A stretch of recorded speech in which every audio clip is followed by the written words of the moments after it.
Today on Inside Utah Politics, a look back. Former Governor Gary Herbert and First Lady Jeanette Herbert are here to discuss their 11-year run, how they worked together, what they are most proud of, and more coming up. Plus, racial equality. President Biden addressing the issue with a series of executive orders, including criminal justice and police reform. A closer look at what the effort entails. Time now for Inside Utah Politics. Thanks so much for joining us. I'm Glenn Mills. It is time to go inside Utah politics. Today, we welcome to the show former Governor Gary Herbert and former First Lady Jeanette Herbert. So glad to have both of you on the show today. Thanks so much for making time for us. Well, thank you, Glenn. It's good to be with you. Let's get right into the adjustment.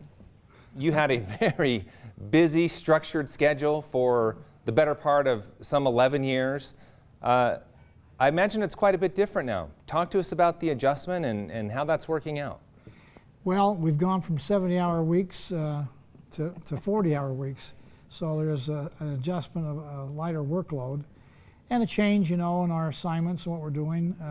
Looking forward to the next chapter in our lives, and particularly anxious to be working with Utah Valley University and the Herbert Institute for Public Policy, and so that's going to consume a lot of our time going forward. Jeanette, let's bring you in now. What do you make of the new schedule and how things are playing out? Well, it's an adjustment for sure. We've been so busy that it really is one of the best things. When we went down to St. George for the inauguration, because we both golf, we were able to stay down there, and we stayed for a week, golfed, relaxed, just kind of turned the TV off.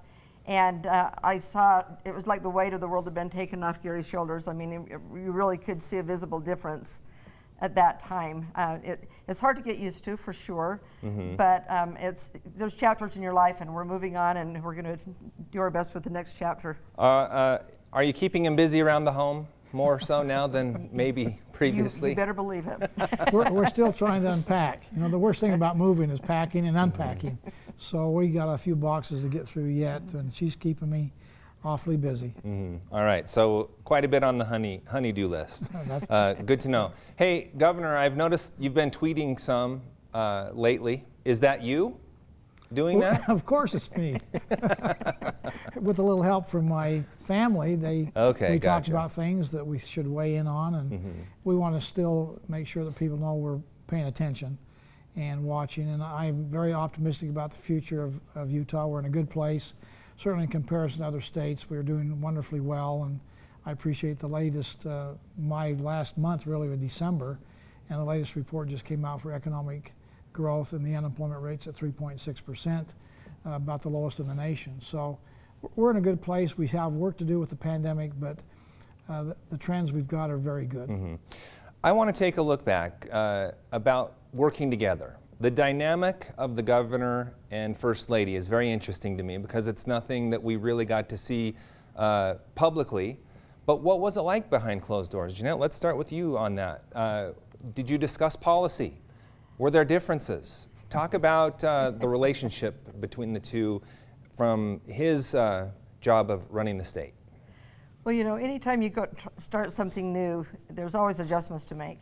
And becoming the First Lady was very intimidating to me. I was didn't know exactly what my role should be or what I wanted it to be. And so it took a little while to kind of work into that. But as far as working together, I think you get into a situation like this, and I know what his role as governor would be. And as far as mine, I just kind of created my own. I made my own initiative, Uplift Families, which is a parenting initiative, and move forward with that. So we both kind of have our different things that we're focusing on, but we're always kind of on the same page also. We talk politics, we talk about issues, we discuss them with our family around the Sunday dinner table, and so it's something that I don't know about dynamic, but we are a duo. We try to get Governor, along. talk about that. How much did you lean on your wife during your time as governor to make important decisions for the state? Well, she's always been a great partner and a great counselor, and so clearly as issues come up, they're in the media, we talk about them, and she's very willing to give her opinion. I usually ask for opinion, but even when I don't ask, she weighs in and lets me know. We mostly agree on everything. We're conservative Republicans, and We love Utah and the people here and the culture, but we sometimes are not on the same page, but I always listen to what she has to say. She gives me good advice and counsel. And then whatever happens as we move ahead, she's always been very supportive. So she's been good to lean on, for me to be able to lean on her, and she's done a great job as First Lady. You know, she ran the National Governors Association's First Spouses organization when I was the chairman. So she's had a lot of things to do, not only here in Utah, but around the country. Jeanette, I'd like to get your opinion on what you thought of the governor's cameo in Sharknado. That was kind of Was there any discussion that went on for that? That kind of came about because of the Comic-Con. Yeah. And that's when they asked him to do that. We had no idea what Sharknado was. You know, we weren't big followers. And so You're not missing much. When he agreed to do that, in fact, they asked me at one time if I wanted to do it, and I said, well, just let him do it. And we went home and told our children, and they said, Dad, don't do it. In fact, they said your political career is over. Well, Governor, I know that you and your team talked about it, but to be honest with you, I appreciated it. I liked that you stepped up and did that and showed a personal side. Well, it was kind of fun, and actually, as I've gone around the country, it's not been uncommon for them to introduce me and say, and here's a little known fact, and they'd show the clip from Sharknado. So it turned out to be a positive thing. All right, I'd like to know what you're most proud of in your time of office from both of you, but I'd like to do a little twist here. Governor, generations down the road, when they look back at your administration, what will the First Lady's legacy be? Oh, well, I think it's a number of things. One, she's been very good at keeping track of our family. And for me, and for what I think is important, our Sunday dinners that we have every week with all of our family, all the children get together, all the grandchildren get together, and so we've been able to stay close in contact. That's the first legacy, which carries over to her initiative on uplift families to help them. We know they're the cornerstone of society. She's had this initiative to help people learn about parenting skills. No matter what your circumstances are, how can you do a better job?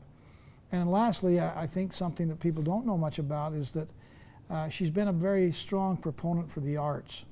When we did our educational initiative and tried to improve educational achievement, we talked about STEM, science, technology, engineering, and math. And Jeanette says, don't forget the arts. That's the creative side of your brain. That needs to be developed and trained also. And so we changed STEM at her urging. I changed it from STEM to STEAM, science, technology, engineering, and arts, and math. And of course, she's been in charge of the Governor's Artist Series, which we do 3 times a year and recognize Utah artists. So those are just a few of the many things that she'll be remembered for. Jeanette, as future generations look back on your husband's time as the governor, what will his legacy be? I think the fact that it's been it's the best run state in the country, and when you think about that, that's out of 50 states. And so to be #1 in nearly every measurable area is really quite something. And this decade, the Kim Gardner Institute actually said that this was the most productive decade, the best decade financially as well as otherwise in the last 10 years. And so in Utah's history. Utah's history. Yeah. And so I think that's part of his legacy. But the other part, I think they'll remember him because he is a person that knows how to bring people together. And I think that's one of his big fortes, is that he can bring people from both sides together. When he first got in office, he was a little concerned about all the problems that were going on with education. You couldn't get them to speak to each other. You know, you had the unions on one side, you had parents on one side. And so one of the first things he did is he set up his education commission, and he had, I think, 25 different people on there from every walk of life. And he literally put them in a room, shut the doors, and he would go in every single month, once a month for 4 hours, and they would hash out things. When he first started, there were people that wouldn't even sit by each other, and within 6 months, I think they had 17 resolutions unanimously passed.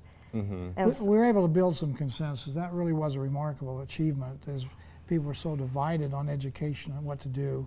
And we brought people together. It doesn't mean it's unanimous, but it did build consensus. And it's led us to become a very well-performing education system in Utah. We're in the top 10 in about every measurable way now. I came back to Utah in 2013. I covered your administration closely ever since then. And there's one thing I want to bring up that I always appreciated. I would be out covering late night events. One that comes to mind particularly was a town hall at Weber State. And I sat and watched that night as you stayed and talked to every single person in that crowd who wanted to come have some of your time. Jeanette, were there times where you were saying, oh boy, we're never going to make it to the next meeting? You know, it doesn't matter where we're at. We can be driving down to St. George and stop in the Dairy Queen to get a milkshake. In fact, they actually know his favorite milkshake down there, chocolate banana shake, and practically have it ready for him when he walks in the door. So he's kind of got a legacy down there from his milkshakes. But no matter who's there, they'll come up. Usually, most people are very kind. They'll say, you're doing a great job. We just want to let you know, can we get a picture? He'll always get a picture with them. And then he'll sit and talk to them about issues, you know. But anytime we go to an event, you're right. No matter what the event is, we're sweeping the floor on the way out. And there are a few times that I have to go up and kind of start tugging on his coattail and say, come on, it's time to go. But I think that's one of his very admirable qualities, that he's willing to spend that time with people, listen to them, and I think people really appreciate that. Yeah, I think you're right for sure. Okay, we're going to have more with you coming up, so stay tight. We'll have more with the Herberts coming up right after the break. Also, a little bit later in the show today, raising the minimum wage. We're going to start looking into that. Congressional Democrats introducing a bill to do that, but it will be in for a fight. Stay with us. You're watching Inside Utah Politics. All right, we are continuing our conversation with former Governor Gary Herbert and former First Lady Jeanette Herbert. Thanks for sticking with us for another segment. Governor, I'd like to know what you're going to miss the most. Well, there's a lot of things we're going to miss, but mostly the people we associate with. I've had the best staff ever assembled, I think, in the history of Utah. We've done some really good things, but it's been a team effort. And really, I consider Team Utah, and all of us have a role to play throughout the state. So I'll miss the association with the people we've met with, the opportunity we've had to be engaged in policy making and have Utah at the forefront of our concern. That's been a fun thing to do. We've taken the message of Utah throughout the country and throughout the world. We've had the opportunity to meet with wonderful people, heads of state, religious leaders, business leaders, people we never would have dreamed we've been able to meet. And so it's been a great experience, and we're going to miss those opportunities going forward. What are you going to miss the most, Jeanette? Finding a parking spot. The Hunger Games, you're joining the game. There's a lot of things. There's a lot of things that you just start taking for granted after it happens enough times. And we had the best security in the world, and they are just top notch. But they, you know, we never had to worry about finding a parking spot. You know, getting into places. We'd go to the airport, and we didn't have to go through security.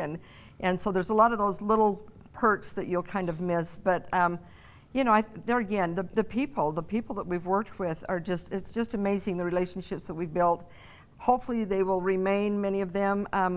But we've met some incredible people worldwide that I know normally, you know, in normal life I'd never be able to meet any of them. We've sat down with presidents, we've eaten with presidents. It's pretty amazing when you really look at it, but we will miss those things.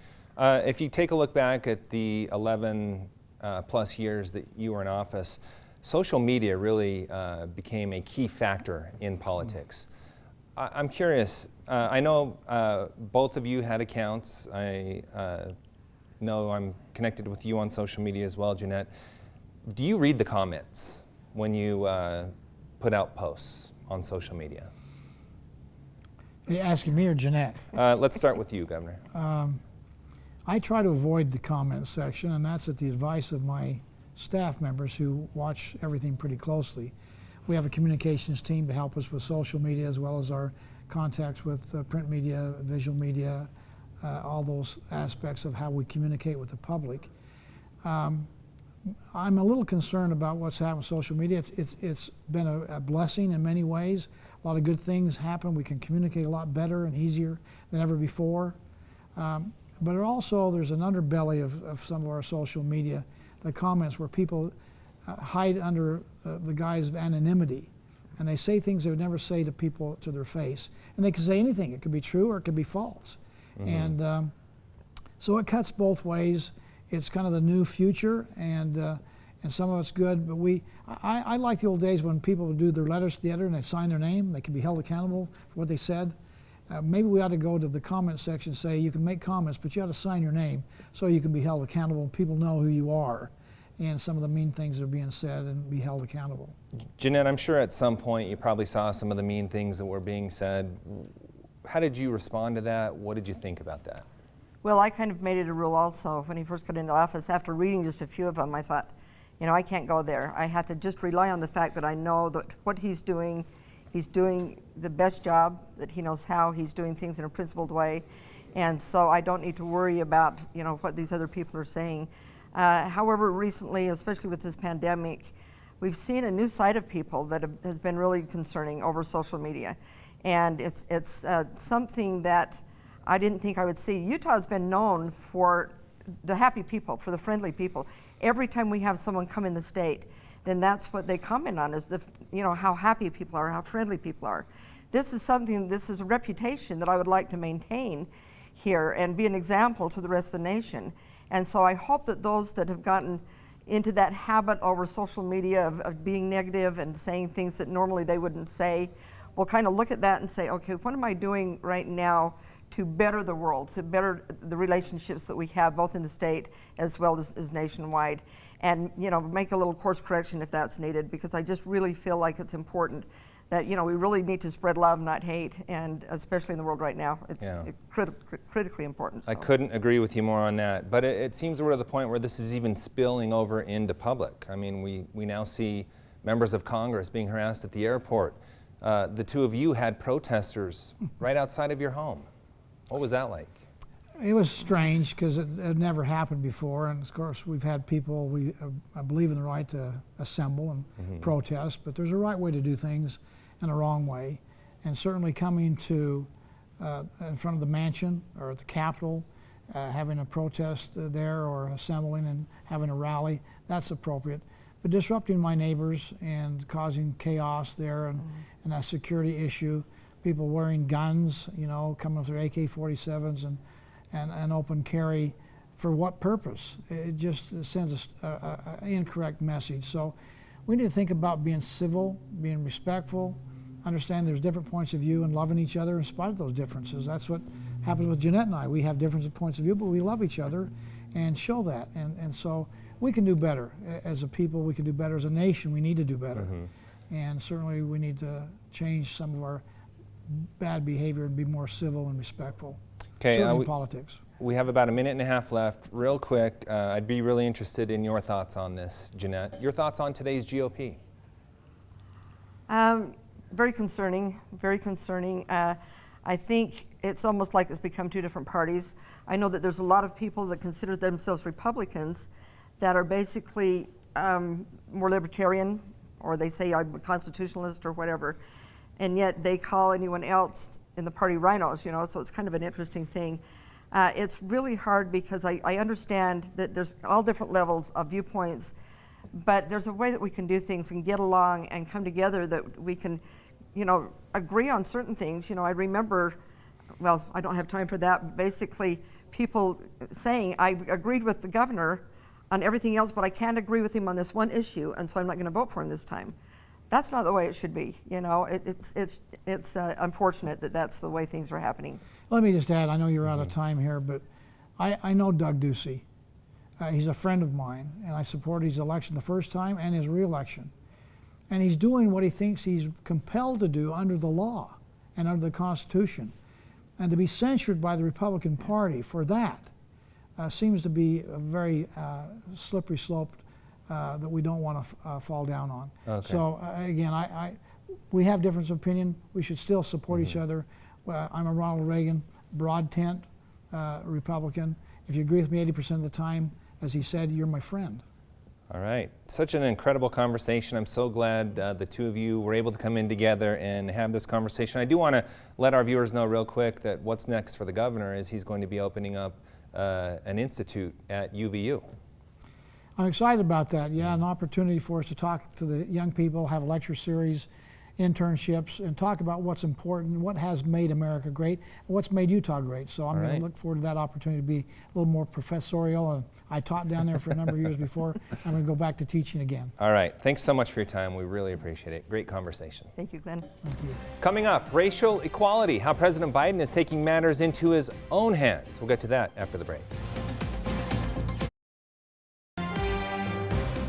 Black and Hispanic Americans are more than 3 times more likely to die due to COVID-19 and have also suffered greater economic impacts. As Washington correspondent Alexander Limon reports, President Biden signing a series of executive orders in an attempt to address historic and systemic racial inequalities.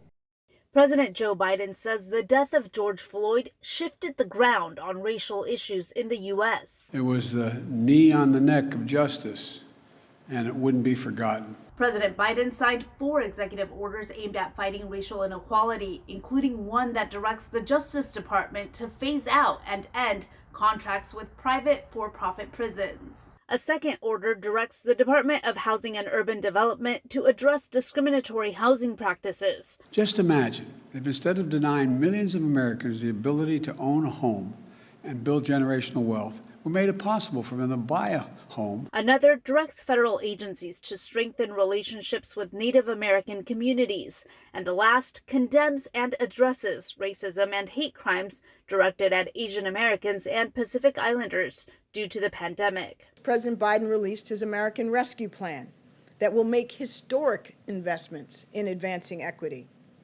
Independent economists estimate that his plan will cut child poverty in half. Susan Rice is director of the Domestic Policy Council. If we closed racial gaps in income and opportunity, we could add $5 trillion to the U.S. economy over the next 5 years. Rice says the administration will continue striving toward equality by working to get congressional support for President Biden's economic and racial equity agenda. In Washington, Alexandra Limon.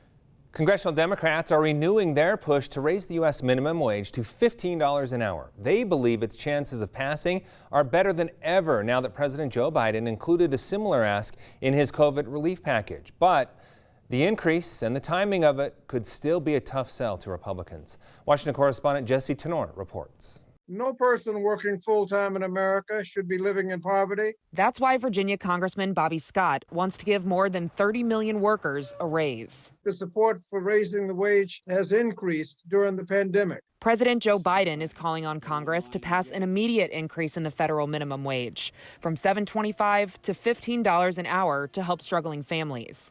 But Scott and other congressional Democrats reintroduced legislation Tuesday to gradually raise it to that amount by 2025. Too many of us, especially Black and brown workers on the front lines of this pandemic, have been left behind. Fran Marion, a single mother of 2, an employee at a Missouri McDonald's, calls a $15 wage the bare minimum, but also life-changing for her family. Roof over our heads, food on our table, health care, and money to send them to college. 8 states plus Washington, D.C. have passed a $15 minimum wage. The House approved the legislation last year, but the Republican-controlled Senate blocked it. This is what the American people want. Vermont Senator Bernie Sanders, the incoming Budget Committee chair, plans to pass the legislation in the now Democrat-controlled Senate through reconciliation, a simple majority vote. We cannot simply take no for an answer. Louisiana Republican Senator Bill Cassidy argues President Biden's immediate raise to $15 would cut jobs and close businesses. But a gradual increase is something to be looked at, absolutely. In Washington, I'm Jesse Tenor. Stay with us. We'll have more Inside Utah Politics right after the break. We leave now with a look at what's on the radar in the world of politics. Real Women Run is hosting a winter webinar series. The next one is set for Wednesday, February 24th on the organization's YouTube channel. It will focus on what it's like to run for office. The state legislature now 2 weeks into this year's session. Closing day is Friday, March 5th. Make sure to connect with me on social media. I'd like to know what you think of this show and other issues that are important to you. You can email me at InsideUtahPolitics@abc4.com. You can also follow me on Twitter and Facebook. Just log on and search Glenn Mills ABC4. Thanks so much for making us part of your Sunday morning. We hope to see you again next week as we go inside Utah Politics.